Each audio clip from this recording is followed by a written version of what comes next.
great pleasure. Welcome back to the show today, man. Has been with us several times before. I think it was about a year ago we talked to him. Best-selling author of great novels, and his latest is called Stay Close, which is just being released. He has over 50 million books in print. That's a lot of books, Harlan Coben. Thanks for being with us today.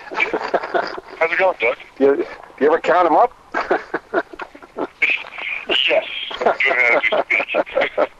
Well, it's about a year ago we talked. I think last year you had the novel for the Young Readers novel out, right? Was that about a year ago? Yeah, Shelter came out, and actually it was less than a year ago. Shelter was in September. I was on with you. Right. That, so. Yeah. Congratulations on that. Frequent. I hope I'm not overstaying my welcome. Not at all. No, always great to talk to you. And before we get to the new book, I think we talked about it last time, but writing for a younger audience, was that different for you? It was, it's not that different in terms of the actual writing. I didn't want to dumb anything down, so the biggest difference was that the lead character, instead of being in his 30s or 40s, was 16 years old. Mm-hmm. And so for Shelter, that was the way to go. And I loved the reaction, both of teens and, a lot of adults are reading young adult books, which is really kind of great. And so they can share it, the teen and the parent can actually share it and talk about it. And that was really very satisfying. Yeah, congratulations on the success of that. And the latest one is called Stay Close, and takes place in your home area of New Jersey, I guess particularly Atlantic City, right? Yes. We both the suburbs, which I usually do, and then sort of the grit and grime of Atlantic City and how thin those lines are between those two places. I know you live up there, and New Jersey's always kind of a character in your book, but I haven't been to Atlantic City in several years, but it's an interesting place. Of course, you have the casinos and the hotels, and then you have kind of the old Atlantic City, which last time I was there was not in the greatest shape. Is it any better? No, it's not. I mean, it's sort of, but it has a certain charm to it. It's really cheesy, and there's a certain charm to the cheese. That's right. And it'd be easy to just kind of put it at the weird T-shirt stores and the horrible food and all of that, but there's a certain romance to it also, and I thought it'd just be really kind of a cool place to set the book. We'll talk a little bit about the setup. I know you have three main characters that have all something in common here, right? And it's usually a murder. Well, one is a soccer mom with a sort of a secret past. One is a photographer who's really down on his luck, and one is a cop. And 17 years ago, an incident set all three of them on weird directions in their lives that they never intended to take. And now, 17 years later, they have a chance of kind of going back to Atlantic City and finding redemption. When you write a plot like this, I think I might have asked you before, but do you plot it out as far as maybe 5 or 6 pages of the whole story and then kind of go from there? Or how do you work your plot out? I usually know the beginning and then the end. I compare it to driving from my home state of New Jersey across the country to L.A. I may take Route 80, maybe go via the Suez Canal or stop over in Tokyo, which is more likely. But I pretty much always end up in L.A. The journey is the part I never quite understand what's going to happen. There's a few signposts along the way, I might say, but then it's just sort of page by page. How did you base these particular characters? Any people that you may have run across? Did you take little notes here and there and say, "Oh, this might make a good character," and then maybe use them in this book, or how did you do that? A little bit. Mostly it's just from just my imagination. I sort of look at people and I try to imagine what else could be going on there. We as human beings have this tendency to think that we are very complex, but everybody else is not quite so complex. But if you look at anybody, everybody has your hopes and dreams and aspirations, disappointments. No one's exactly what they tend to be. No one knows what's really going on behind that picket fence. And these sort of thoughts always kind of ruminate in my head until I kind of come up with characters that I think will be really interesting to write about. When you're writing dialogue, does that come easy to you, Harlan?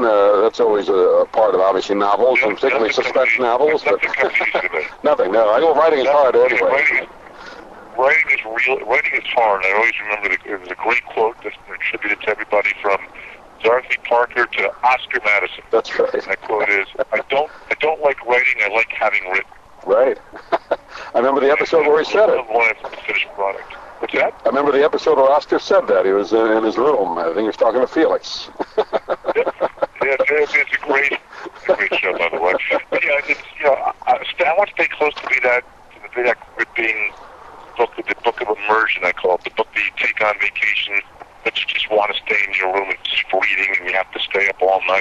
to find out, and you're just deliriously happy to do that, and you hate when it ends. That's really what I want Stay Close to be. Well, it's another one of the great, in your series of books. Now, these characters here are different, though. I know you usually have a Myron Bolitar. I guess he's a character you've had before, but he's not in this book, but this is a different set of characters, right? Yes, Myron is not in this one. It's a whole new set. You know, it's a great place to start. If you've never read one of them before, Stay Close is a great place to start. The early reviews, it's probably been the most positive I've ever gotten. So I'm really, really thrilled. How long does it take you to, I know you do it probably several maybe projects at a time, but how long, say, from concept to finish does it take you to write a book? Or does it vary? 9 months. 9 months? 9 months. I compare it to childbirth. That part's the idea. Wink, you know. But it usually takes about 9 months to finish.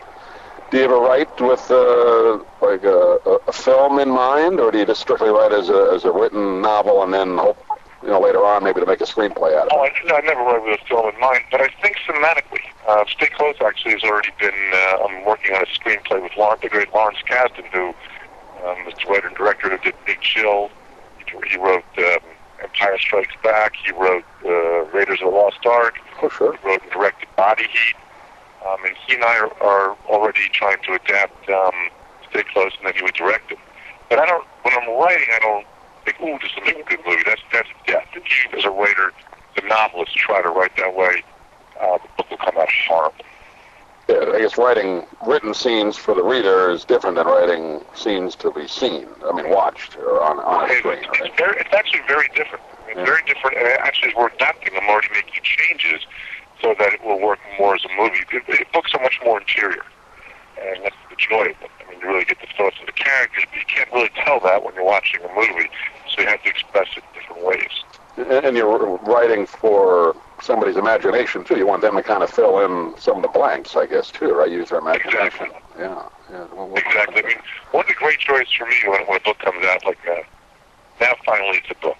You take Stay Close home and you read it, and you read about Megan and Ray and Broom, and they come out differently in your head than everybody else's. No one's Ray, Megan, and Broom will be the same.